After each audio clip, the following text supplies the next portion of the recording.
Good evening, everyone. Let's start with the prayers. On page 1, first invocation of intelligence, receptivity, and deep listening, deep contemplating through the medium of Bodhisattva Manjushri. So we praise to his qualities with the wish to emulate that ourselves. I pay homage to the Guru and Lord Arya Manjushri. Your intelligence shines full like the sun, unclouded by the two obscurations. You hold the scripture text in your heart, symbolic of the seeing of all things as they are. Those who are caught in the prison of samsara are confused in the darkness of ignorance and are overwhelmed by their suffering. In 60 ways in your speech, you teach my great being, to whom you are compassionate as your only child. Your proclamation of Dharma is like roaring thunder, which awakens beings from the stupor of delusions and frees us from the iron chains of our karma. You wear the sword of wisdom, hewing down suffering wherever the sprouts appear, clearing away the darkness of ignorance. Primordially pure, your princely body is the embodiment of perfection of the Bodhisattva dwelling on 10th Bhumi. I pay homage to Manjushri to dispel the ignorance, whose body is adorned with 112 marks of a Buddha. With the brilliance of your wisdom, O compassionate one, illuminate darkness enclosing my mind, enlighten my intelligence and wisdom, so that I may gain insight into the Buddha's word and text that explain them. Umara bhajana de amara bhajana de amara bhajana de amara bhajana de amara bhajana de amara bhajana de amara Umara bhajana de amara bhajana de amara bhajana de amara bhajana de amara bhajana de amara bhajana de Umara bhajana de amara bhajana de amara bhajana de amara bhajana de amara bhajana de amara bhajana de amara Umara bhajana de amara bhajana de amara bhajana de amara bhajana de amara bhajana de amara bhajana de amara bhajana de amara bhajana de amara Amara bhajana de amara bhajana de amara bhajana de amara bhajana de amara bhajana de amara bhajana de amara bhajana de amara bhajana de amara bhajana de amara bhajana de amara bhajana de amara bhajana de amara bhajana de amara Omara bhajana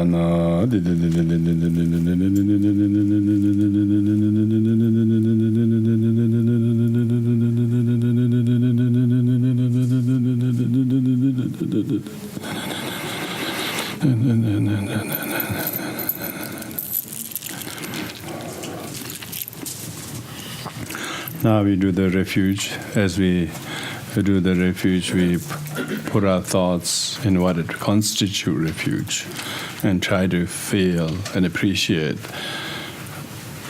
being on the path and how much safer we are in our way of doing, seeing, knowing, responding, and sometimes not responding habitually when we are in refuge. When we are not in refuge, we see it wrongly, think wrongly, and perceive wrongly, react wrongly, and so on. So therefore, it's good to renew how important it is to switch our mind in the grace that we can be and feel in ourselves by having the blessed energy of the Buddha Dharma. And then radiate that through reciting the four immeasurables towards other beings who do not have access to that, who are all putting the hands up for the refuge, but often going and turning to the very things that are not safe, that are selfish, that are short-sighted, that are childish, that are punitive, that are reactive, that are counterproductive. So when we say the loving kindness and compassion, we need to feel the plight of those who don't have refuge, who lose the refuge. And it's good to be able to, when we have refuge, we can practice loving kindness to those who are not lovingly treating us. Then our loving kindness isn't just a prayer we say in the session. it should never be so. In the prayer we say is just a reminder to practice those in least convenient times and spaces.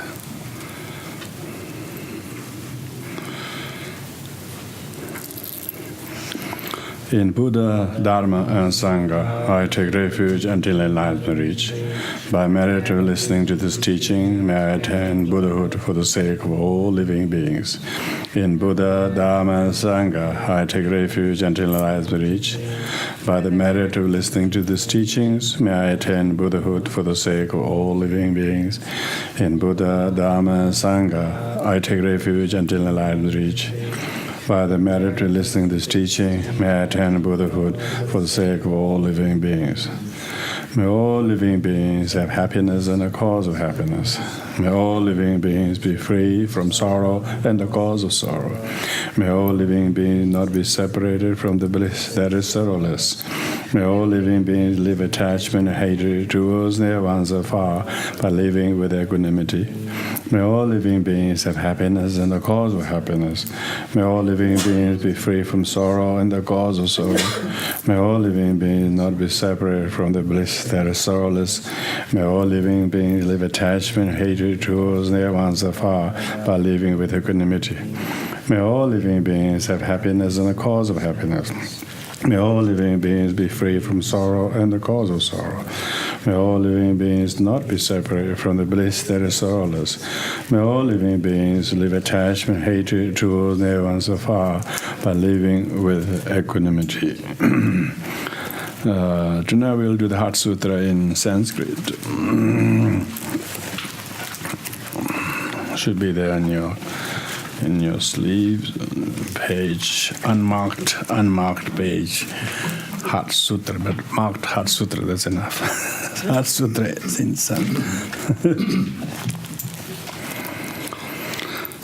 Evam maya shrutam yakasamin samaye bhagavan rajagrihe vyarati sma gritakute bhavate mata bhikshu sangena sardam mata ja bodhisattva sangena tena kalu samayena bhagava gambhirava sambodham nama samadhim samabana tena ja samayena aryavalokiteshvaro bodhisattva masattva gambhirayam prajaparamitayam charyam charamana evam bevalokayati sma panchaskandastam sacha swabhava sunyam vyevalokayati ayusman jariputro buddhanubhavena aryavalokiteshvaram bodhisattvam etad avoja yakashi kulaputrava kuladuhita gambhirayam prajna paramitayam charyam chatukama katham shikshitva evam ukta aryavalokiteshvaro bodhisattva masattva ayusmantam shariputram eta avoja yakashi jariputra kulaputrava kuladuhitava gambhirayam prajna paramitayam charyam chartukamasa tena eva vevalokayati vyam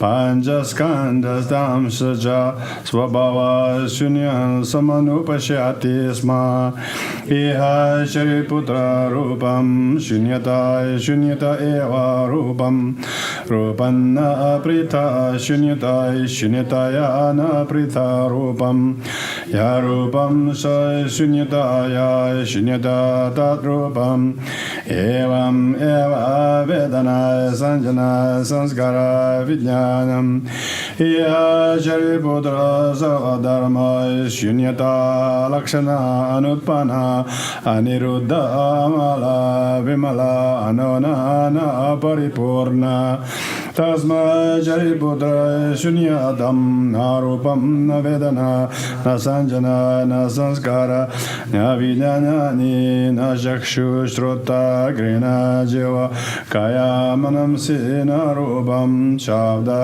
gandharasa sprastavya dharma na jakshu datu yavanna manodatu na vidya shayo yavana jara marana shayo na dukkha samudaya nirodha marga na jananam na praptiyatvam tasma jariputra praptitvena bodhisattvanam prajaparamitam ashritya vyarati chittavarana anasti tvadrastro vrayasati kranto nista nirvana Tradvaya vyavastita sarvabuddha prajaparamitam ashrityanutaram samya sambodhim avisambodha tasma gyodaya prajaparamita mahamantro mahavidya mantro anutara mantro samasama mantra sarvaduka parashamana mantra satyam amithyavad prajaparamita mukto mantra tadyata gade barasangade bodhiswa tadyatam gade baragade barasangade bodhiswa tadyatam gade baragade barasangade bodhiswa tadyata gade baragade barasangade bodhiswa tadyata gade baragade barasangade bodhiswaha tadyata gade baragade barasangade bodhiswaha tadyata gade baragade barasangade bodhiswaha tadyata gade baragade barasangade bodhiswaha tadyata gade baragade barasangade bodhiswaha tadyata gade baragade barasangade bodhiswaha tadyata gade baragade barasangade bodhiswaha tadyata gade baragade barasangade bodhiswaha tadyata gade baragade barasangade bodhiswaha tadyata gade baragade barasangade bodhiswaha tadyata gade baragade barasangade bodhiswaha tadyata gade baragade barasangade bodhiswaha tadyata gade baragade barasangade bodhiswaha tadyata gade baragade barasangade bodhiswaha tadyata gade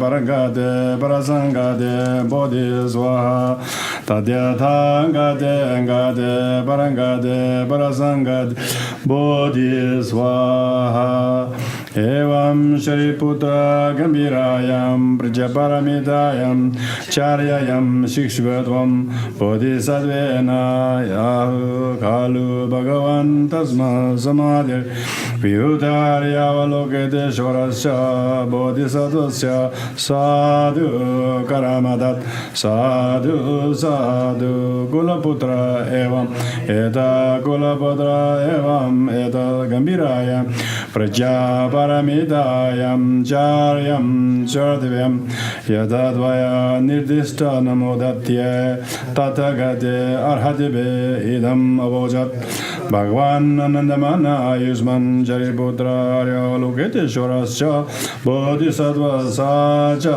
Sarvavati Parasat Sadeva Manu Asura Gandharvascha Loke Bhagavato Vasidam Avinandan Iti Praja Paramita Hridya Srutam Samabdam.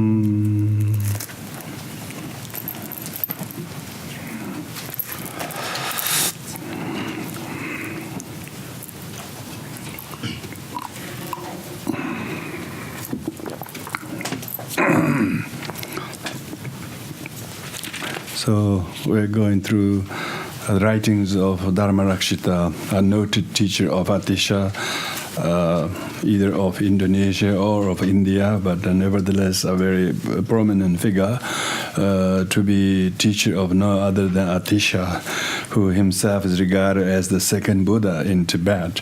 So Dharmarakshita's writing is probably much earlier than any of other Kadampa writers, even Atisha himself, let alone the Chekhawa or LangrI Thangpa, the other noted Kadampa authors of the 7-point mind training or 8 verses mind training. These verses called Wheel of Sharper Weapons is about how to not let the wheel of samsara to oscillate and escalate the suffering and samsara, but rather learn to switch off the wheel of samsara and turn that into a wheel of dharma, so that one actually then gets to change the mind. Because if the mind is oscillating in the samsaric mode, it is creating unconsciously not only suffering but more suffering, but not only creating them but try to see external things as a cause of suffering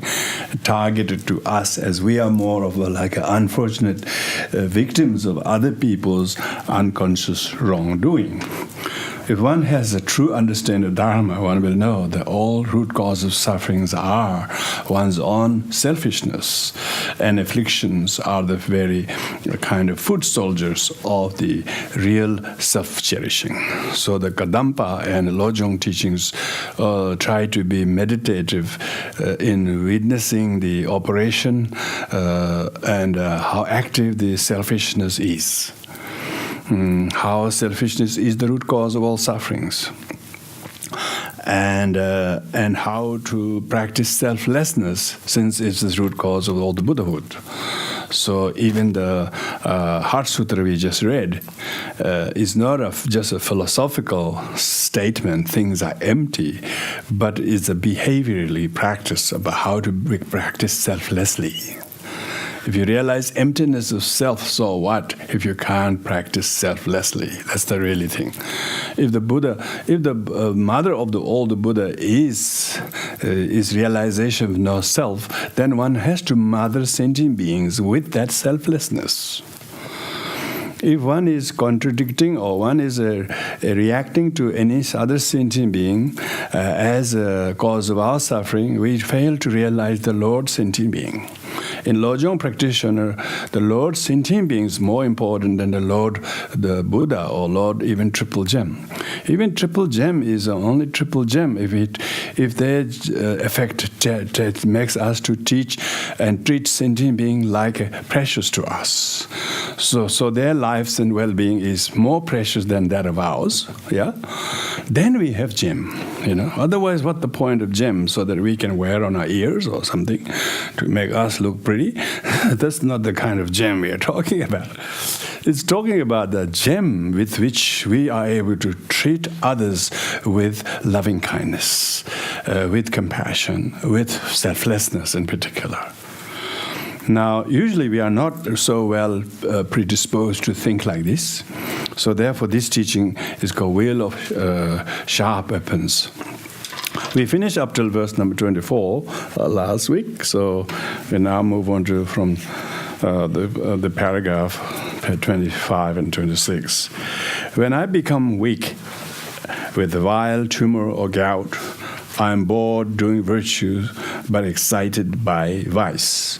So this is talking about when we become sick and unwell, either with tumor or cancer or certain growth or cyst or whatever physical conditions from within makes us feel very bored and energyless and sick and tired and almost have no motivation, but feel staying down, think that excited by vice, meaning that one actually thinks I have not long to live, so I might as well enjoy for the last few hours type of thing.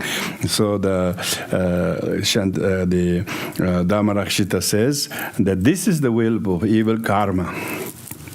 turning upon myself, meaning any kind of severe illnesses like tumor and cancer and growth and gout and so on. Growth one has is usually ill will, a result of either doing something wrong.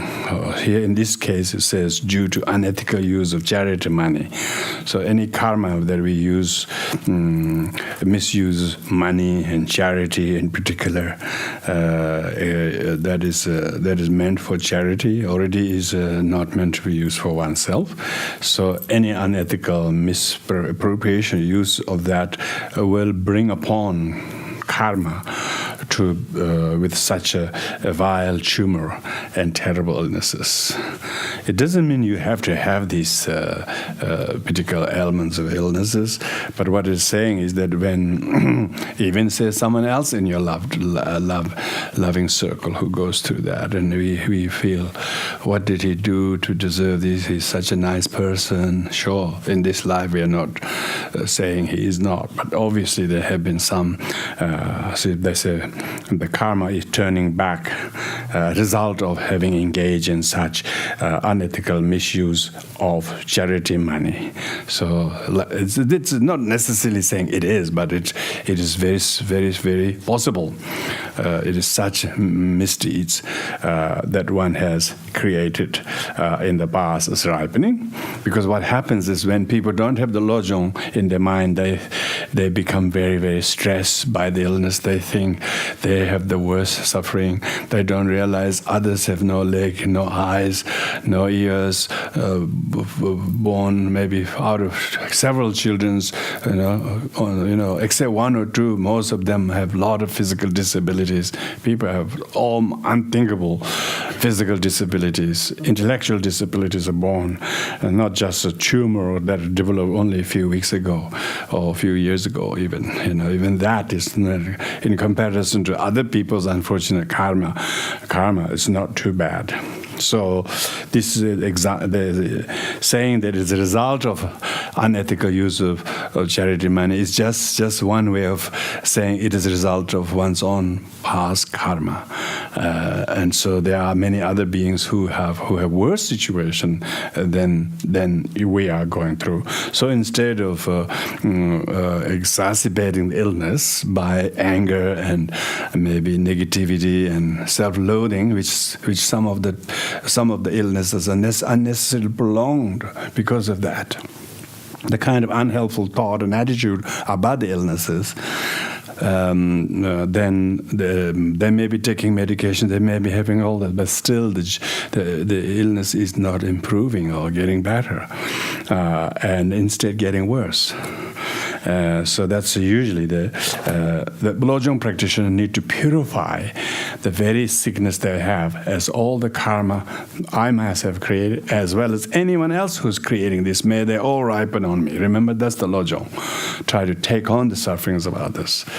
Since one already got some suffering, might as well make it useful by inviting and visualizing that all those suffering comes upon myself. From now on, let me never take anything offered to the three jewels of refuge as if it were ours. So one should really clearly be very clear of not using funds or money that is for the charity or for the three jewels of refuge for Dharma purposes. One should not let these use at all by mistake, and make it very separate and very clear, the clear delineation of the funds or money that are charity money. Even if one doesn't suffer from these illnesses, one should still be very careful that those said purposes are fully realized without being directed to inappropriate objects or causes. If one does that, then it will of course destroy the very purpose of that path, task and will ripen upon oneself in terrible illnesses. So the Lojong is how to train our mind when one encounters. So one thing is one encountering such illnesses. Another thing is one's handling charity money. So maybe one doesn't have any of the illnesses, but one is handler of charity money. And so how we can best make sure that maximize benefit for the very set purposes rather than mistakenly using for one's self or one's food or one's clothing or one's own necessity. Of course, these are what you call very heavy, like molten bronze. If you drink molten bronze, all the gut will be burned, so it will not digest. So therefore, the very mindfulness how one should train. When I suddenly contract contagious diseases, this is the weapon of evil karma turning upon me, due to the transgressions of vows returning full circle upon myself. So this is talking about the terrible diseases that one is stuck with. These are usually consequences or results of broken samayas due to ignorance, carelessness, disrespectfulness, or due to other afflictions. Nobody consciously transgress the vows, but when they're under one of those negative circumstances, negative influences, carelessness, disrespectfulness, or under the influence of certain things, then one transgresses this. So what it means is some people may have been perfect, immaculate in this life, but they have terrible illnesses. So that's what it's talking about. So it is. You should think. By thinking like that, you become much more use the suffering or illnesses. You are then taking the past lives self-tonglen, because in past life karma we didn't do self-tonglen. This life it's teaching us to do self-tonglen, because it doesn't look like self because we can't even remember what the self was like. But it says you don't have to worry. You have done it. Look, there it is. So if you're suffering all these things, these are not so much direct results of your recent years' wrongdoings, but these are transgressions of samayas and so on in the past lives. Think like that. It's in many ways because the people like Dharmarakshitas aren't making these up. They probably have some wisdom and omniscience to see what karma makes, fashions what results, and so on. So in many ways, Lojong teaching is, they say it's not teaching unless it hurts you. You don't like it, The treatment is not enjoyable. So treatment is like that. When the teaching is said, it's almost like pointing straight to us. We don't almost like it, We want the teaching to be enjoyable or something. Or feeling high or something. No, it should be like, oh, it's talking to me. What did I do? Whoa, I was that bad in my past life. So on and so forth. Yeah, this is very little, okay? This is having some kind of contagious illnesses or some health problem this life. If they were just a result of past life transgressions, look, it shows it because we're still in the Dharma. See, we haven't given up. So we haven't totally transgressed to send ourselves directly towards some lower realms. So we definitely have a mixed bag of past karma, not to be too unfortunate, because those beings who are not only born in lower realms, but also are stuck with such suffering. How about their karma? Just unbelievable. They don't have any way to redeem that or understand that. So it's not so much sort of blaming ourselves so much, but try to develop compassion to those who do not know, whose situation many times worse than ours. Then have compassion, think like that towards others. And don't look for immediate cause to point our finger at. That's really important, Lojong. Try to see that as a distant cause, because we always look for immediate cause of something. We don't realize the distant cause of it.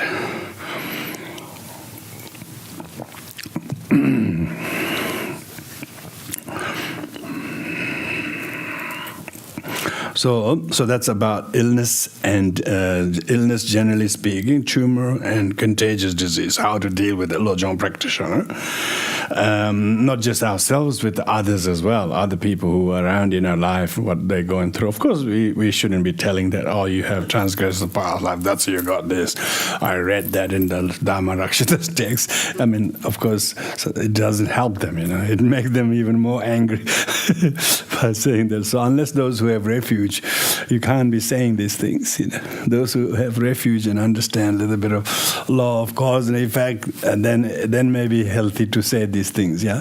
But for those who have refuge, it has to be presented like that, and even if it's very inconvenient to understand, it should be presented as such, so that beings are able to understand.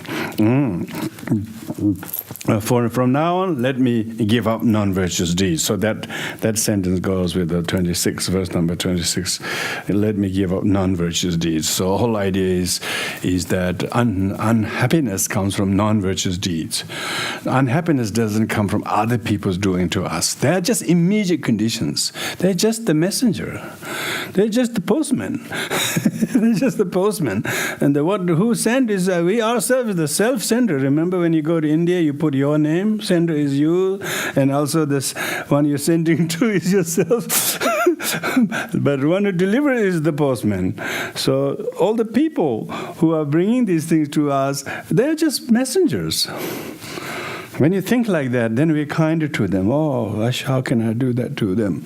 It must be so hard to do that job. Do that job, and everybody blames it's a fault of the posties, And then you are much kinder to them. How does this help us to train our mind? Is then we are kinder to them. Instead of thinking it's them who's doing to us, we think, oh, what must be the kind of journey between me and this person to have the. Then we rather, instead of blaming them, we actually see the distant cause of these things. And almost like unpaid debts, when the debt collector sent the letter to you, then you remember, oh, when was that? So of course, debt collector's job has nothing to do with it. He doesn't even know you. He doesn't even know you. It's like that. When my mind becomes clouded whenever I study, if not, maybe sometimes cloudy even when we don't study. Particularly when you study, you become more cloudy. This is the weapon of evil karma turning upon me from the evil deeds of ignoring spiritual practice. Those who have ignored spiritual practices, their kind of intention and discipline and fitness and aptitude to study are not that great. Even if they try, they just feel very dull and very lot of obstacles come their way, So at that time, one needs to interpret this, understanding this, that this is a result of ignoring and denigrating, maybe looking down on spiritual practices, treating them with contempt, as suspicions, as a mumbo jumbo, and something like that. Got a lot of people who think they are intelligent say that. They say, "No, I will never go to such things." They're just too. Oh, they say, "Oh, my brother goes. Oh, my wife goes. I will never go to such things." They're too smart or too intelligent or something like that, whatever, because they have different aptitude for whatever reason. If one make a habit of ignoring such spiritual practices in the past, most likely one's mind become very cloudy and doubtful and suspicious and not very apt to learn and study those practices. When sleepiness, from now on, and let me become accustomed with wisdom through study. So it means with this life, I must study. I must become accustomed to this with the wisdom through study. If we do not become accustomed or habituated to study, then we become dull and we become bored and we can't open the book at all. Like some people have been in Australia many years, but they still don't read English and write English. They can speak few words, but they still cannot write it because they never, try to read. But they can speak very well. They can speak and understand very well. But their writing and reading is not so good because they never they never attended reading and writing lessons, and so then due to lack of habituation, they're not that good at study. When sleepiness overwhelms me when practicing virtue, it's true. When you try to study Dharma, when you try to learn, and your energy is very short. You always have to say, "That's enough. That's enough." When you do other things, you've got lots of energy. The energy is very wakeful and very diligent. And so people's energies are very, very lopsided. In some places, they're very sleepy and tired, dull and tired and unmotivated,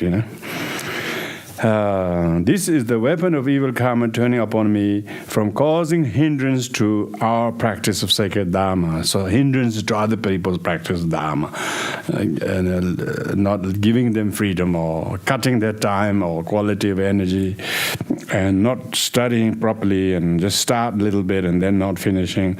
When one does that, there's always this kind of karmic pattern of facing obstacle after obstacle because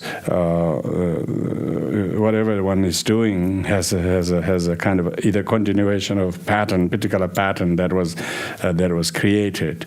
So therefore, if one feels tired and sleepy and dull when practicing Dharma, one should think, this is the very reason I have to study. This is the very reason I must practice. In the past, I have caused hindrances. This heaviness of the hindrances making me very dull and heavy-minded now. So therefore, I must stop it from happening in the future, and I must purify the karma of creating such obstacles, maybe to others in our lives.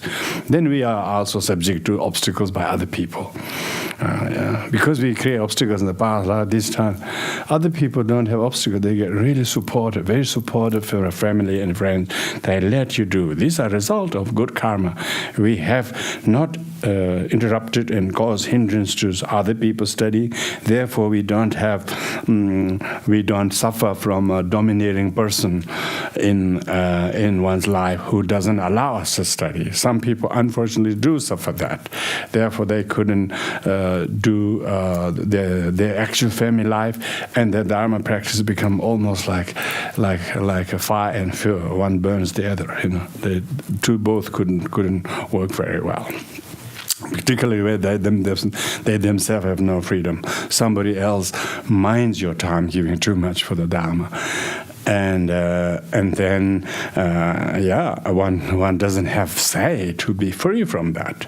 Either one has to let go one or not. If one can't let go one, then you can't do one very well. It's very unsatisfactory to do samsara and Dharma adequately, both very, very mutually supportive. I don't think so. If Dharma practice is going, samsara must suffer. Samsaric problems must be renounced or denounced. And if we try to entertain that, it will wear out your quality of practices. It will hinder. It will limit your own practice of Dharma. So it's referring to that. Some not only causing hindrance to other people, because we have been domineering and obstructive to other people in our life, and at this time we feel very sleepy. So therefore we should try to assist others to study instead of interrupting, instead of causing any obstacles to them. We should not make anything being hindrance, obstacle from people reaching and studying Dharma. So try to create causes, not bars, or make conditions so that people can easily reach and study the Dharma without hindered by their wealth or their money or all their time. So some of the conditions we can never change, but some people's ability to do are hindered by their so we have to lift those hindrances at all costs to benefit people. Then we know how to remove such hindrances in other people. So to some people it's a hindrance, It's not a hindrance made by other people, but their personal circumstances are a hindrance. So how do we empower those people as a bodhisattva practitioner? From now on, let me strive to practice Dharma with forbearance. So meaning when in this life, when we have the freedom and access and the conditions causes a condition to study or practice Dharma, we must not mind the hardships, the earliness, the length of time, or regularness, or whatever they are. So the forbearance, meaning you don't give that anything as an excuse to not to do that, because then we are forbearing, whether it's distance or whether it's time or whether it's frequency or whether it's the topic or whatever. Sometimes we are very picky and choosy, but we shouldn't be so. We do it just because it is the noble cause of Dharma is always good, and so with that we don't mind so disregarding the hardships. The forbearance meaning disregarding the hardships and using the hardships as a meaningful hardships. There are a lot of things we do with many hardships, but purposeless, often mistaken purposes and empty purposes. This is not empty or mistaken, but it definitely have a big and long-term purposes, and hence we must have this right kind of diligence, strive to practice Dharma. 29, when my mind is fond of affliction and become distracted. So you might sometimes recognize how agreeable our mind is with afflictions. Don't even hesitate, Don't even warn you. Say, by the way, this is an affliction, fond of affliction, very fond of affliction, very addicted to affliction, and become distracted because of that. Now you got to be fairly good Lojong practitioner. Tell yourself, by the way, this fondness is not a good one. This fondness is addiction to affliction, and you are becoming distracted from what good you do. You might speak politely, you might do this usually, but you are becoming distracted from all the above. This is the weapon of evil karma, turning upon myself from neglecting how to meditate fully on the impermanence and defects of samsara. So when we have to meditate on the impermanence and defects of samsara, we think it's too difficult, too unpleasant, too inconvenient, and unpalatable. Some people talk about when they say we meditate on the foulness of the body, they say that's really contempting with the body, the beautiful body, and things like that. People think it's very offended to their personal body, but the teaching isn't meant to upset people. Teaching meant to tell the facts. People don't want to know the facts. Body basically is body of composites, whatever it's composed of, and wrapped together and put in a bag or sack. Body is a sack basically. So when it talks about the nature of impermanent nature of the body, or life, or friendship, or health, or company, or position, or possessions. When you are able to meditate on this, then it gives you genuine. If you fully meditate on impermanence, if you fully meditate on death, that you have to meditate to go to the cemeteries, stay in the cemeteries. And these days is very good cemeteries. They're all written which day they was born, which day they died, and you realize how many of them died half the age of you, how many of them died so young, and you can see the father died when the son is buried before the father. and so on. The cemetery was, in the old days they don't have such cemeteries with such headstones, But even then, in the old days they went to cemetery because it was really foul. It was strewn with body and pieces and blood and parts of the body that are half eaten or by the jackals and owls, in order to teach people to know inevitably our body too will end up there like that. Modern cemeteries aren't quite that gruesome, but just by going there, you don't have to imagine hard what's really happened there. So, because we did not meditate fully, we always skip the meditation. It's too difficult or too maybe morbid, or and so because we never meditated when we meant to meditate, and now, then it's ripening on in this life. We are so afflicted and distracted because these meditation on death and impermanence is a remedy for afflictions. Because we didn't remedy the afflictions with these teachings, then we are very sleepy and a lot of afflictions, and mind is not very cooperating to us.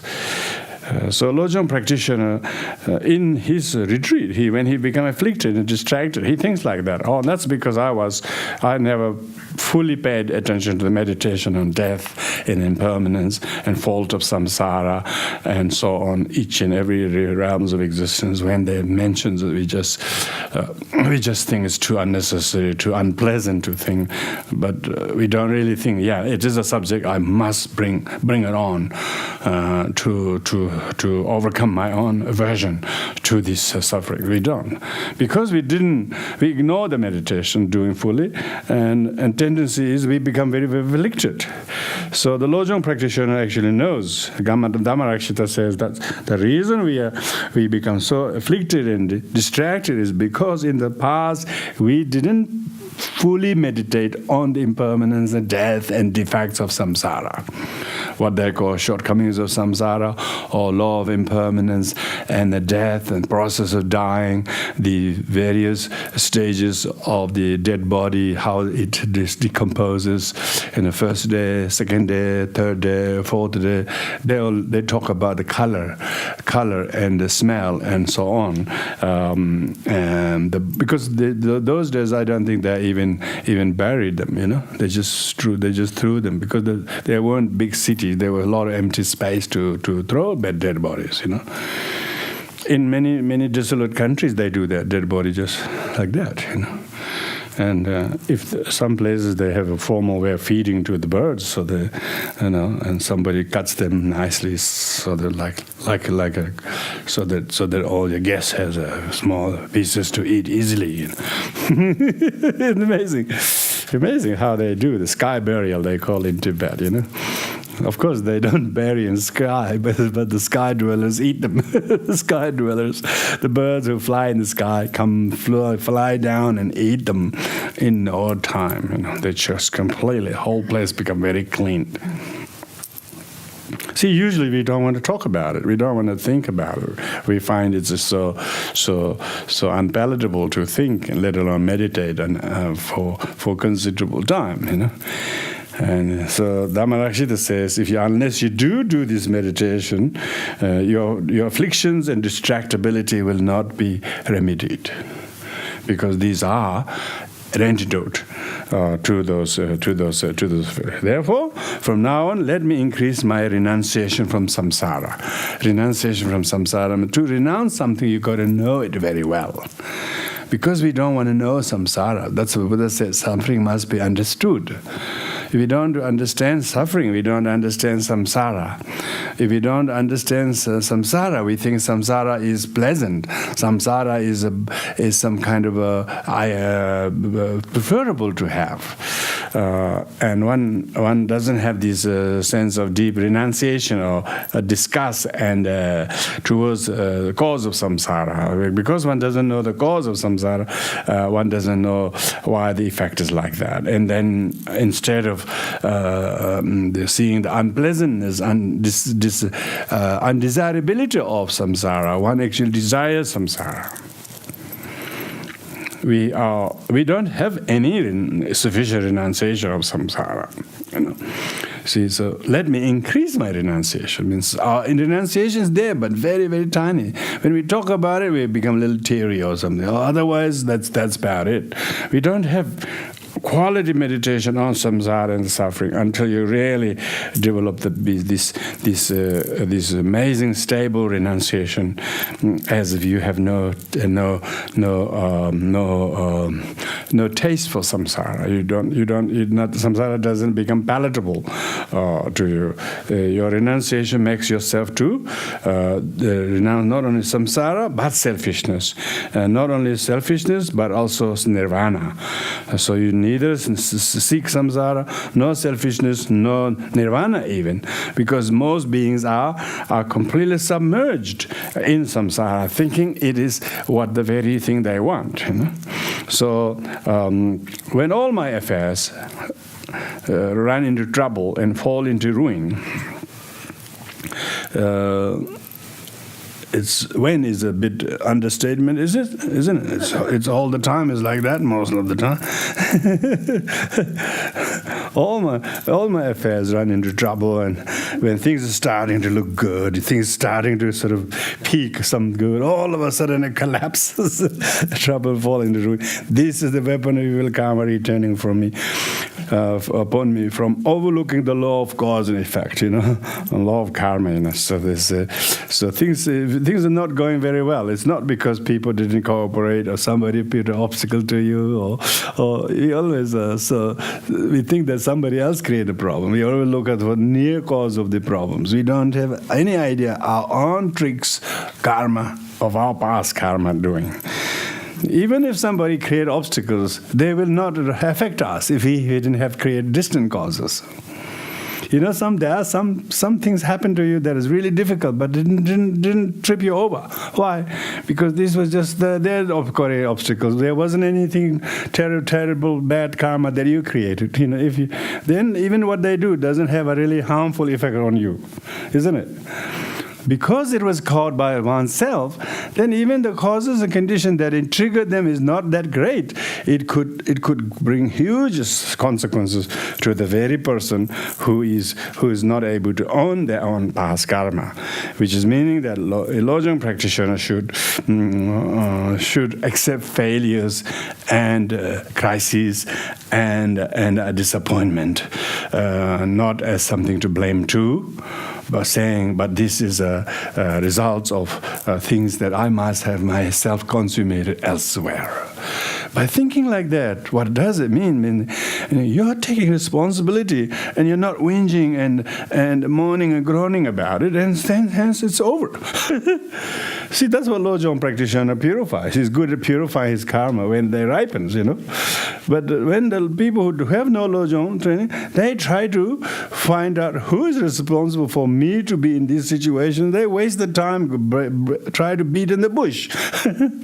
And that's where the Lojong doesn't have, because they're looking for things to lay blame and point finger to the outside. A practitioner doesn't need to look for outside. He can tell the experience is a result of past experience we have caused to other people. So therefore, it helps us to de-escalate the problem. When we understand when we are able to practice Lojong, we de-escalate because we accept the karma. If you didn't do anything by accepting it, of course, you are helping the other sentient being out of compassion. By accepting it's yourself, you're practicing compassion to your past. And in any case, you're practicing it out of compassion for one or two or other sentient beings' sake. In particular, this present sentient being himself.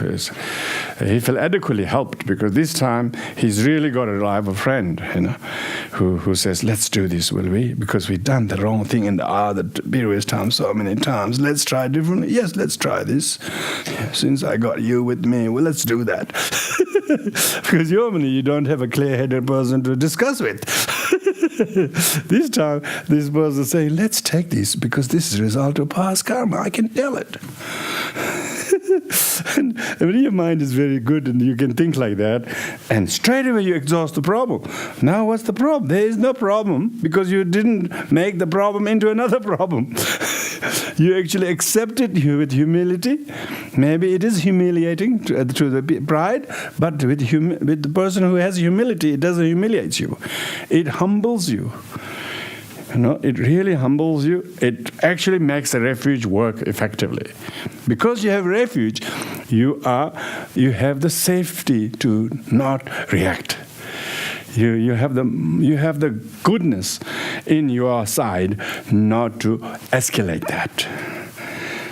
When a person isn't able to think a lojong point like this, they usually reacted to make it worse. Negative karma can ripen, but that doesn't, whether it will exhaust the negative karma or whether it will exacerbate is the question. Usually sentient beings react in a way to escalate the very problem instead of exhausting the karma. Likewise, meritorious karma, positive karma. Here, of course, you can always interpret the opposite. Let me do this. One example, for instance. So, when all of my affairs experience success after success. say you have things you do and everything is going very well. What is this? Of course, this is not definitely evil karma. This is definitely positive karma.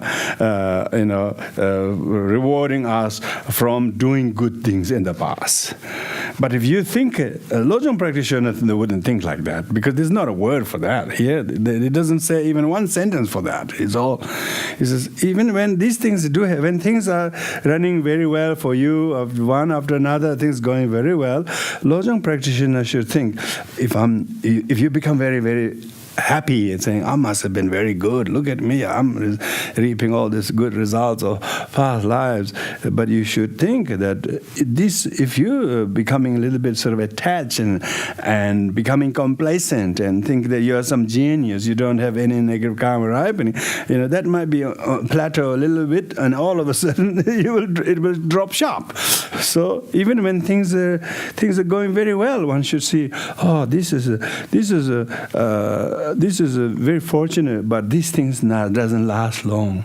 So I must be very careful not to blow it away, so to speak. When you do that, then of course you can say these blessings of the Buddha and Dharma Sangha actually try to encourage my little very, very negative mind. But this will not last. All things are permanent. Even good things will not last long. So I shouldn't just think that I have been perfect in the past to warrant these results. So they say that even when you're very exhausted, tired, and sweating, if the cool breeze comes, they say you should think it's the goodness of other people. So like that. When it's all good, it's give the credit to others. When it's all bad, take the responsibility on yourself. Remember, that's the Lord John's whole saying: is take all the blame, give all the credit to others. So. And so when you are able to do this, when good things happen, you will give credit to others. It is due to the selflessness of the Buddhas and Bodhisattvas and other people who do lots of things for beings, are very diligently and very altruistically for the benefit of others. See, the benefit of their doing is affecting even me, who hasn't done much good. I'm not very deserving, but look at the benefit of other people. All the credit you give to others. an amazing thing about that is you know more than that. Things are more than that, coming from one and not from the other. Everything's interdependent. Remember, everything's interdependent. Deep down, you must know everything is interdependent. So it's not entirely your fault, Not entirely your fault. Not entirely of their qualities. So everything is interdependent. Now, when you know the interdependent, you're really overcoming your karma. But otherwise, you might take upon yourself too much unhealthy blame, or becoming puffed up with the good things, thinking it's your good. So it's both really forgetting the law of interdependent origination. Of course, here Dharmarakshita isn't really interdependent mood here. He doesn't talk about interdependence so much, but I think we should think like that, because otherwise the wheel of sharp weapon might be too sharp for most people. They say, "Oh, I had enough of this verse after verse." He doesn't stop at all. He just keep on going. But interesting thing about that is every verse he has a point. Every verse you have a point, and people can always relate to that relevantly. And from now on, let me practice to accumulate merits. Yeah, so that's really talking about, because if your failure and troubles are a result of non-meritorious deeds, then this is a lojong training. This is a pointing to me that I must be more diligent and more diligent to practice merit. Merit means good qualities, your good qualities that makes other people happy. And you do not deplete your goodness at all by giving it to other people. But if you do something good in your good mood, you make somebody happy, but you still resent them, that's not merit. That's contaminated. Lots of people do contaminated good deeds. Looks good on the outside or on the surface, but deep down there wasn't the right intent. And then we have resentment. So the merit is not, it is the thing we didn't let go or offer to others. We did something maybe very laboriously for the benefit of others, but deep down we had this a little bit of clinging or aversion or resentment. So that is not meritorious. So when it says, let me practice to accumulate merit.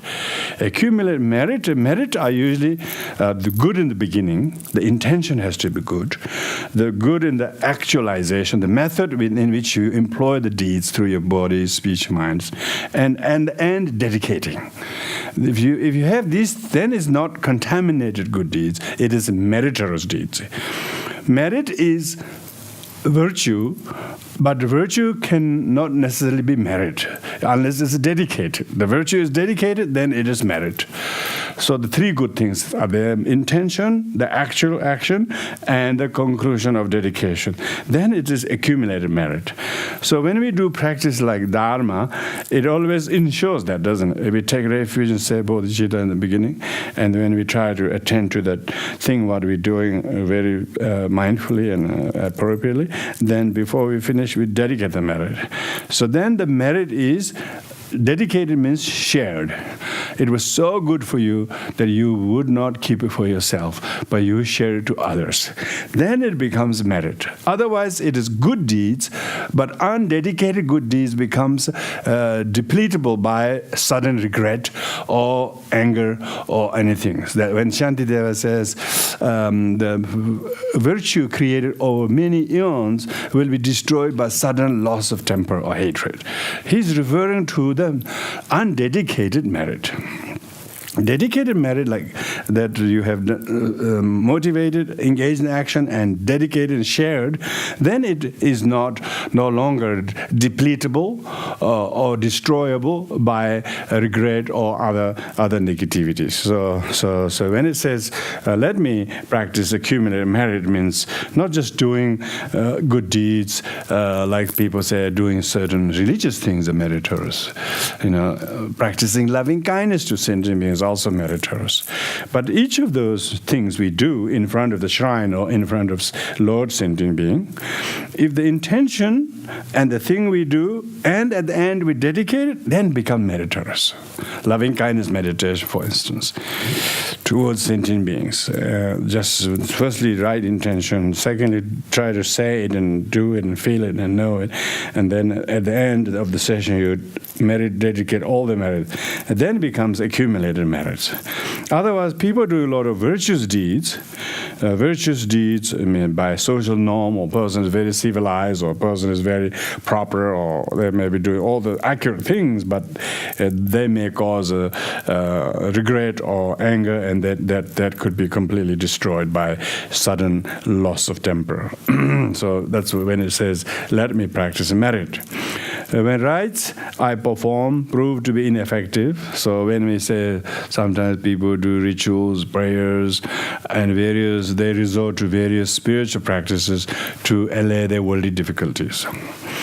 And so, when it say ineffective, meaning, of course, if there are signs that what you did has not become very, very effective, of course, it will never be fruitless, but prove to be ineffective, meaning that what you expect to have a result may not be rewarded, because that may not be rewarded in that way. So the result may be ripened later in another form. But we samsara beings always think they are ineffective. This is the weapon of evil karma, returning upon myself from the evil deeds relying upon worldly gods. So meaning, quite a lot of people use cursing and malicious wish to cause harm to other people they don't like through appeasing and propitiating to some worldly gods and deities, like various not so shamanistic practices. People do that. So people who have been doing that to others, cursing or planting some bad thoughts or bad wishes to other people, then this will make whatever you do become very ineffective, karmically speaking, because we had ill will implanted on others, and using worldly gods or certain rituals or some kind of mystical practices to harm others, then this will make whatever you do very ineffective. From now on, let me reject all that is negative. So, meaning from here onwards, one should be more thoughtful to not engage in anything that is harmful and negative to oneself and others. When my prayer to the Triple Gem are not fulfilled, meaning people may pray. Of course, everybody pray in their meditation, whether in theistic or non-theistic religious practice. Everybody say lots of prayers, say many prayers, but sometimes no matter how many prayers we say, maybe certain things are still not seems to be answered or effective. When these things happen, this is the evil karma turning upon me from the failure to have faith in the Buddha. So it's due to the lack of one's faith, things are now turning because maybe recently when we were desperate, we have lots of faith. In other times, we have been very skeptical. We didn't doubt about the demerits of skepticism. It's even encouraged to be skeptical.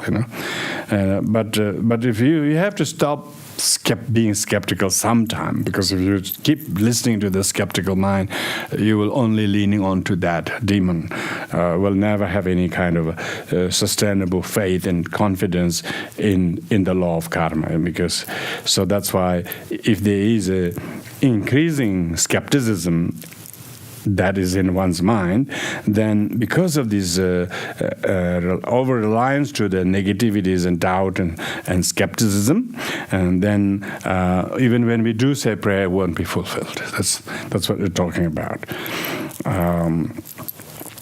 This probably got a lot of majority indigenous or traditional Buddhists are like that. They always say, "I'll pray to the triple gem to fulfill all the wishes." And when some causes and conditions and some prayers happen, then some people have fulfilled wishes. They think it's due to the triple gem, and triple gem is that easy to bribe, you know. You know, whoever prays, they make it happen. Who don't pray, they ignore. I mean, that sounds like corrupt officials. So I think this is a different way of looking at it, because when people look at the triple gem as someone who will bless you if you pray to them, if not, if you have lose faith in them, then don't.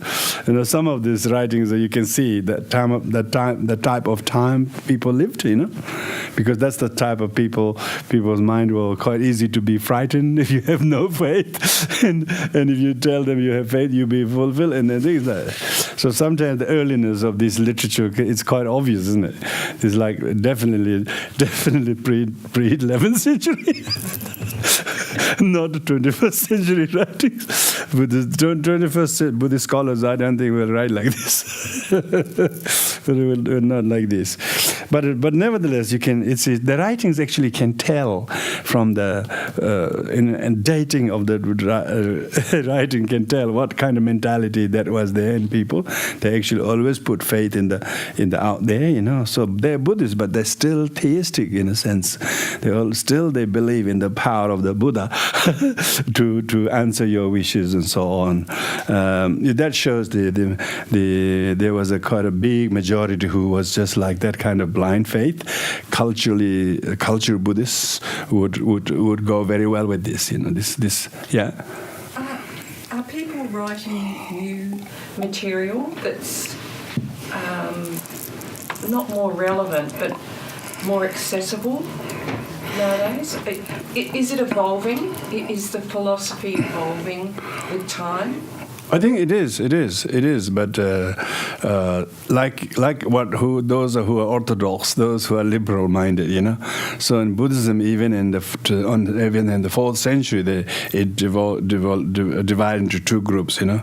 Those who are very orthodox, those who will only repeat the words the Buddha said and never write anybody. Nobody's qualified to write anything. They just have to repeat what the Buddha wrote, repeat the sutras and mantras, and that's it. They will never think that you are. Unless you have vision of the deity or some advice came from the Buddha that you should write, you should never write, they say. So who the hell you are who are writing, they say. So writing was considered taboo because the author of these books has to be enlightened type of thing. So there was that time, and even in Buddhism, the Theravadins are very, very, very skeptical about the authors, you know, authors. The Mahayanists, so they say all the Mahayana literature, they were not written by Buddha. They were taught by, these were just some later people like Nagarjuna or somebody else. So they're very skeptical about the authors after anything after 2nd century onward. They think they're very skeptical because they think who the hell they are to write this literature that Buddha didn't teach. So there is that kind of a school, orthodox school, who really stick with the what they think is the word of the Buddha, and that's it, and not so much of the other writers. But there are some exceptional authors in those traditions too, whose writings are undisputedly recognized as authentic. So there was very strong tradition. That's even if it's the translation work in collaboration by two persons who are both conversing in the two languages, one from which they're translating from, another in which their language translating to. So both these persons are working collaboratively. They did it very exhaustively as best. Even then, they cannot say this out front. It has to be approved by others. It has to be edited by others, and others accept it. Some of them, if not good, they'll tie on a dog's tail and then let the text to be destroyed and strewn in the street. This is not good enough at writing.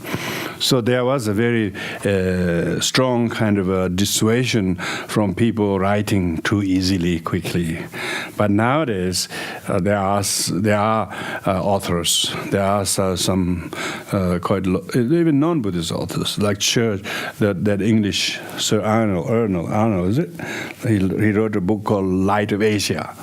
He wrote about the Buddha on Light of Asia, and that's very, very poetic, modern. I mean, he wrote in 1900, early 1900, but quite. There's a novel called Siddhartha as well. A novel called Siddhartha, and people like Thich Nhat Hanh and Dalai Lama. These people books are nowadays quite refreshingly different from traditional texts, you know. And there are everybody who try to do innovatively will be scrutinized very hard, and there's no doubt about that. So they say, who the hell are you to write a book? You know, and of course in the Western academia type of thing, when a person is really well taught to write and read and research and analyze, anybody who has the skill to do that in the field, they can do it, you know, because they know the thing. And even those people who are very 25 years they study Buddhism, they become great teachers, or some of them can't even write their name. They know the text, many texts by heart, and they can really orally. They're very, very erudite, and so by writing, some of them can't write at all, you know. So but now I think it's big changing. Quite a lot of writing skills and thesis, and people writing a lot of good annotated translations. These are all happening.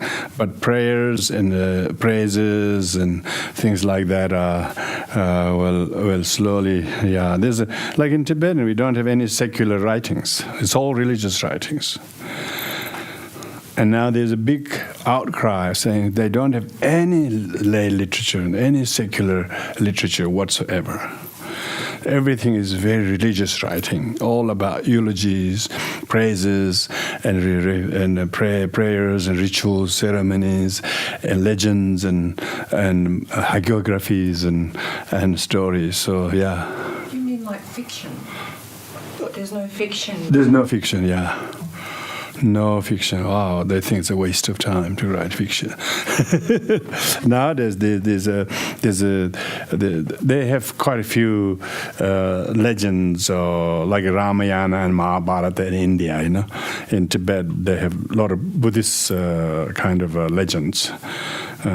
Past lives of Buddha. They are written in very nice books, and nowadays they're making plays out of them. You know, but actual lay literature and secular writing is very new. But what about Gesara? Gesara is epic. It's mainly like epic mythology based on really epic type of thing, Ramayana, Mahabharata.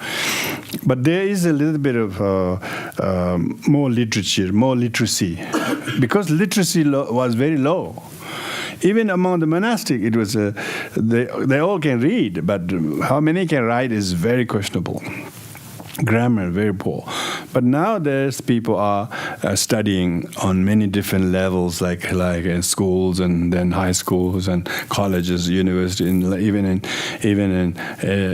Lhasa or Southwest China, there are universities where lay Tibetans in their 20s attend doing graduate and postgraduate studies in Tibetan language, you know, and some of them are, of course.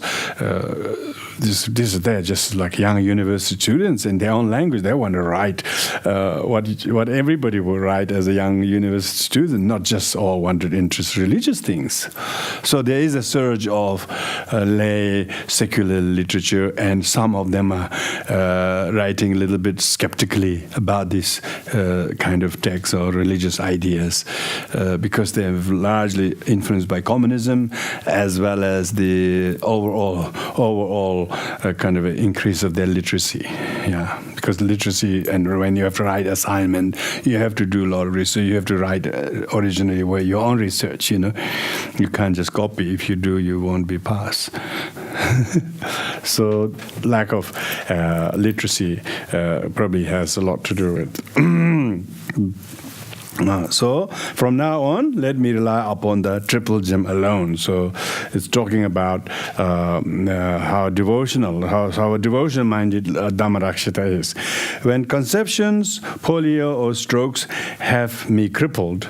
So this is talking about conception refers to discursive thoughts.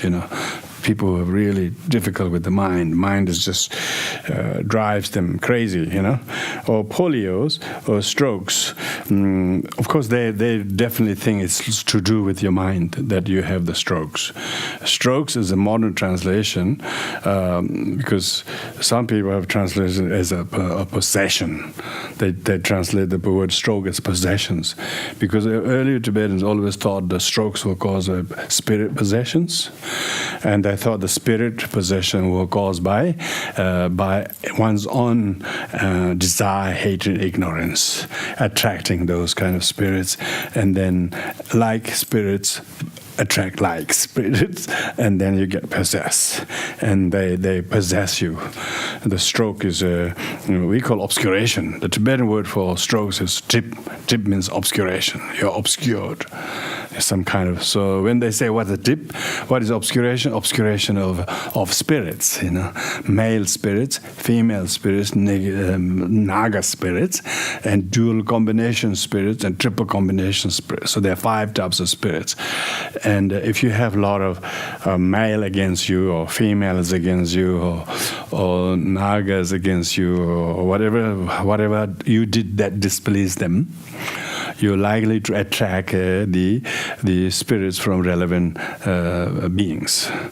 If you are fairly negative towards them, spiteful and vengeful and angry at them, then you will attract their negative energy if they also do the same. And then your mind is just completely in trouble because this mutual mental hating or mental jealousy or disapproving to each other, or then can possess oneself to the extent of interfering your body. So therefore, strokes and polio is mainly comes from bad conceptions. So when they say when conceptions, polio, strokes, first is bad conceptions, then polio or strokes, and it cripples you to the extent of making yourself possessed. And a lot of people who have some kind of psychotic kind of problem, they usually see beings. They usually see or smell beings that are actually after them, or because they actually are unconsciously attracting themselves by the very thing they're doing. But of course, they're not aware of it. But therefore, Dharmarakshita says, this is the weapon of evil karma turning upon me from my creating non-virtues, offending deities, and disregarding mantra.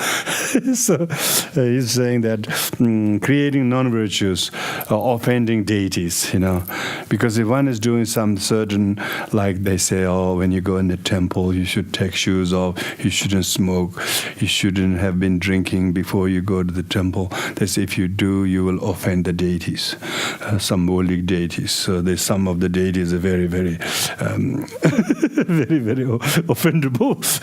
They hide in the temples, and so that's what they say. People say, if you're going to temple, don't drink. If you're going to temple, don't smoke. You're going to temple, don't eat meat or something. They usually say, and also you have to be fairly pure, clean, or something to go to the temple, because you are polluting the deities or upsetting them.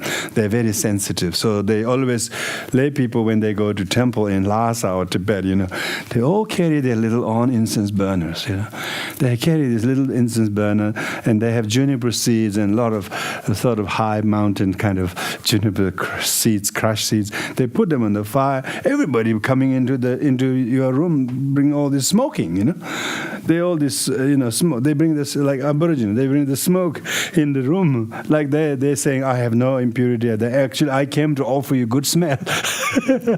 I'm not coming with the smelly problems, but I actually came here to remove the bad smells in this room.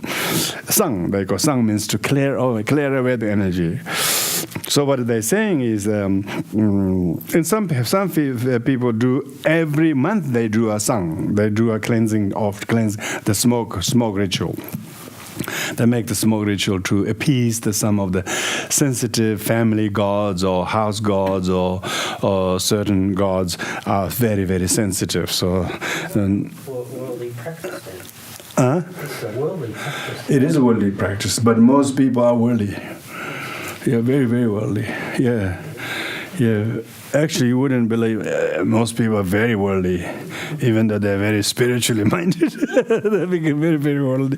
They will just disregarding mantra or creating sort of non-virtuous things, dirtying things, doing things that are not meant to do nearby deities or temples or shrines. So it's talking about that. From now on, let me banish all prejudiced views. So prejudiced views that's probably a very important teaching, because often people don't realize they are suffering from prejudicial views. They are held up by their own prejudicial views about things, and they are held at ransom by that. But they're not. They're subscribing that. And they are suffering their own prejudicial views, and they're not able to prevent them from coming into their mind. They are basically hosting them.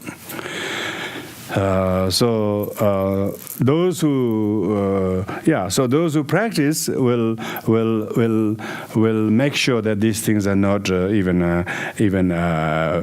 allowed to stay in one's mind, and let alone entertaining them. When I wander aimlessly in asylum like a wild bear, means when a person is homeless, they have nowhere to go, and they're being evicted by everybody, so to speak.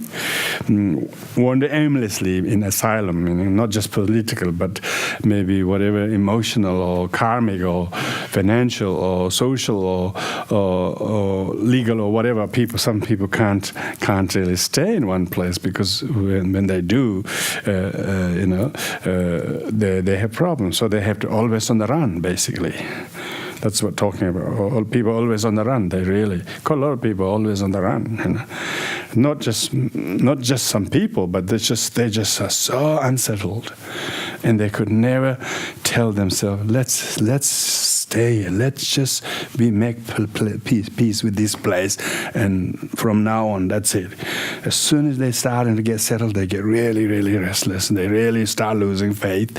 They're starting to get really, I'm off from here, that kind of thing. Asylum, always like a wild bear, means wild bear never feel comfortable wherever, because he's always wild and never welcome to many places, so to speak.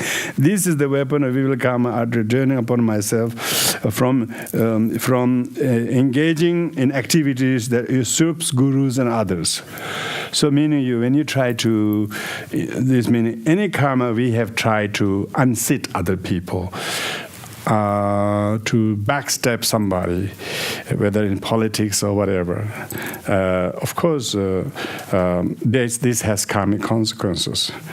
One who's always on the run means they actually created someone's expulsion or eviction or discharging. It's not a great merit to discharge anybody.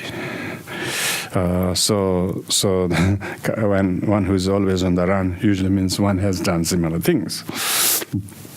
one wonders sometimes, is it all these people that make me unsettled, or is it because of the kind of a pattern that one is always on the run and never feel comfortable or in any one given places. So Dharmarakshita suggests that it is due to the reason we have previously unseated people, evicted people, banished people, expelled people, whatever we try to do. They all have karmic consequences when one tries to do that. Instead of thinking of reacting and doing in a particularly destructive and unfruitful manner, one should see why that is so. It doesn't mean one is asylum, doesn't mean running from one place to another. It could also mean losing some possessions or positions or maybe relationship, and then you just the moment you're starting to feel comfortable and you're already losing it. And it's not just tragedy. It's just nature of things, All meetings part, basically. All collections exhaust. All constructions demolishes. All meetings parting. All youth end in old age. All straight teeth become broken teeth. or tall people become bending ones. All tall people become very, very crooked ones. So one shouldn't. This is the nature of all things, really. One shouldn't really interpret too badly, too negatively upon oneself. From now on, let me not evict anyone from their positions. Yeah, because it's so hard for people to give a decent place or position to have. And let them exercise some kind of role. But when we try to usurp them or try to unseat them, it has really terrible consequences for not only to the person but to oneself in the long run.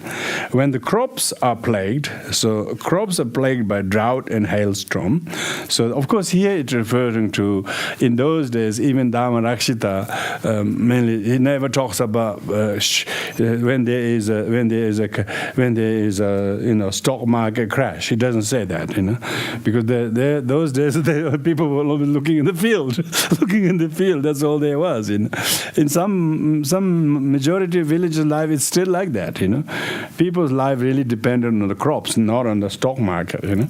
So when crops are plagued and droughts are plagued by droughts and hailstorm, this is the weapon of evil karma turning upon me from the failure to honor our precepts. Yeah. Talking about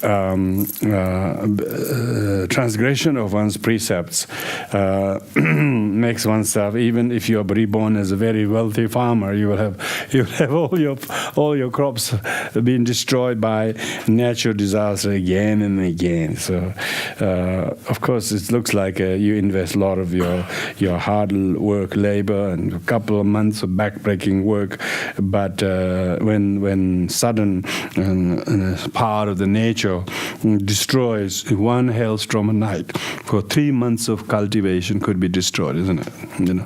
You wouldn't believe how some patches completely unharmed and other fields all harmed. So it looks like someone is picking. Let's destroy this farm. This, not one, that, not that one, not that. Yeah, he's still okay. Some Nagas are maybe displeased. Some people's crops are destroyed so easily, time after time, other than never. So how do people handle with that? When same goes with like say your ordinary business affairs in your everyday life. So we put a lot of energy, a lot of effort, and then instead of having a good return, it just comes a quick collapse. Hereafter, let me keep all my moral vows pure. It's talking about Dharmarakshita, talking about the need to keep one's moral vows pure. Those people who have kept moral vows probably won't be born as a farmer anyway, unless he's been praying. that I'll keep this precept very well this time, so the next life I become a good farmer and a very successful crops. I don't think anybody will be doing that anyway, isn't it? If they have hereafter, so when I feel poor due to greed and desire, so if people think they're poor and they don't have what they want and they don't have what the people have and they're never happy what they have, and this is the weapon of evil karma turning upon me from not making offerings to the three jewels due to miserliness. So basically talking about people who feel very discontented or are mainly experiencing the consequences of their miserliness and stinginess in their previous life. From now on, let me practice giving. So the importance of engaging in the practice of generosity. The practitioner should learn to practice generosity. If you practice generosity, then you won't have a lot of discontentment. Even in this life, those who practice giving, they're very happy people. Those who are not coveting and greedy, and even they have more than others, they are not happier. But those who practice giving, even though the thing they give is not much, but they're very loving nature, try to create happiness in others. Even the thing they give is very, very small. But nevertheless, what it promotes as a merit is it actually makes others happy and themselves even more happy. Unlike those who have a lot. They have less things, but they're more happy because what they have, even small things, they are able to make beneficial things out of it for themselves and to others because of their creativity. When my body is ugly or others torment me by mocking my flaws, so this is talking about one's bodily appearances. Talking about people having certain appearances that others laugh at or put down and so on. When this happens, it actually happens to everybody. No man, you can never look beautiful to everybody because beauty is in the eye of the beholder anyway. So if somebody who hasn't got that beholding eye looks at us, they will always think we're too ugly. So chances of this practice having a good run is great, No matter how much you make up, no matter how many hours you spend in front of the mirror, it's just what a waste. People feel, oh, yuck, what has he done to his hair? And this is the weapon of evil karma turning upon myself from not making statues. And being short-tempered. See, Dharmarakshita knows how to pair everything. He says, you should make more statues. See, that's right. You make beautiful statues that will delight other people. Why you have to be beautiful yourself? Yeah, if you make a lot of beautiful art, you will make other people happy. Yeah. And if you can make a lot of nice statues, and as long as you're not short-tempered.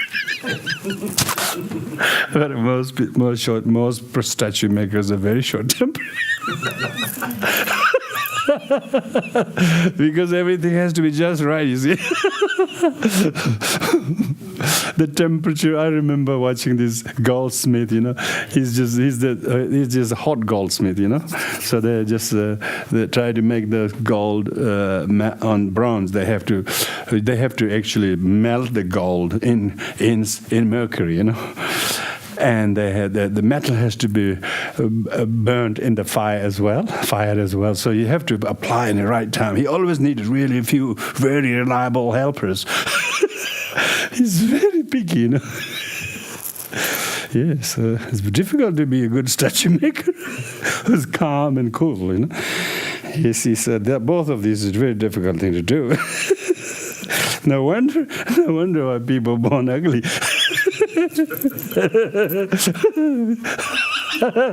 You can see Dharmarakshita was really religiously zealot. He was religious, very sort of, what do you call? He was full on asking people to make statues in very cool manner. And make virtues, He says, otherwise, if you're born ugly because you didn't make statues. No wonder why there's so many statue makers in Nepal and India. But actually, Tibetans think otherwise. The statue makers, they think it's some kind of blacksmith. They have a special terminology for the statue makers to not make them feel like blacksmith. Because they're doing the same thing, like a person who works on iron, always burning and beating and putting a lot of chemicals and so on. It's a job very few people want to do. It's very hard, physical, yeah. And nowadays, in Nepal, everybody becomes statue maker. Before, it was only in a place called Patan. This one town in Patan is the only sort of suburb where the statue makers live. Now they're everywhere. The non-Newaris are making statues because it's the most lucrative business.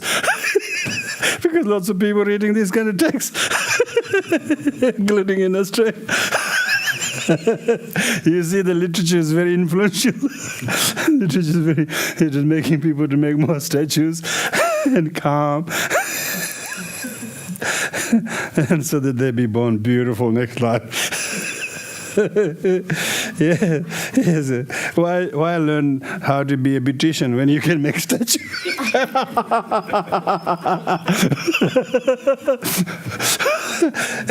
Yes, so it really shows how early this text is, Early this text is all about statue making. Very, very strong religious minded.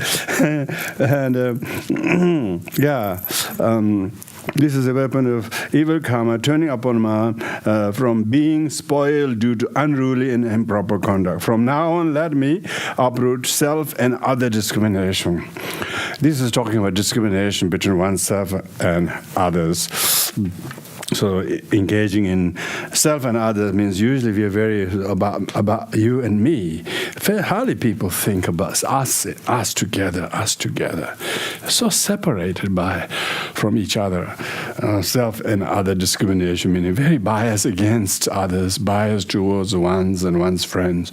So these sort of things are probably cause of a lot of sufferings, even without having to be reborn and ugly. But even in this life, one who is already very discriminatory, even in the civilized world, discrimination is a terrible thing, isn't it? And not religious, but even from the point of view of a fair, equal kind of equitable practice. Anybody discriminate from self and others, and people helping their own friends and ignoring others is a very terrible discrimination. So bias towards oneself and bias against other people. These are of course selfishness, because they root from selfishness, and they usually creates these things.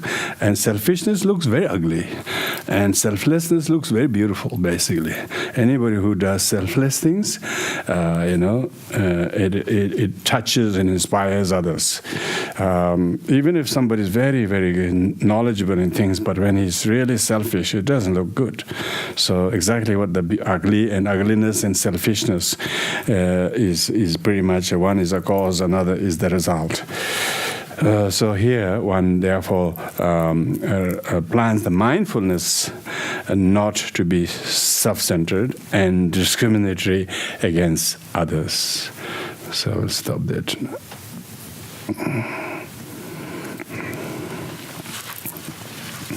So, to make this session meritorious, we will dedicate the merit from the teachings for the benefit of all sentient beings. May we and others learn to defeat the evil Maras, as these sentiments are echoed in these wordings. By the merit of this, may we attain the state of omniscience and defeat the evil enemies of defilements. May I liberate all sentient beings from the samsaric oceans and turbulent waves of birth, orders, sickness, and death. By listening to the excellent and precious Mahayana teaching, wherever boundless merit are acquired, may all sentient beings become precious and stainless vessels to retain the excellent and precious Mahayana teachings. May the supreme and precious bodhicitta take birth, who had not done so, where it has been born, may it increase abundantly without degeneration.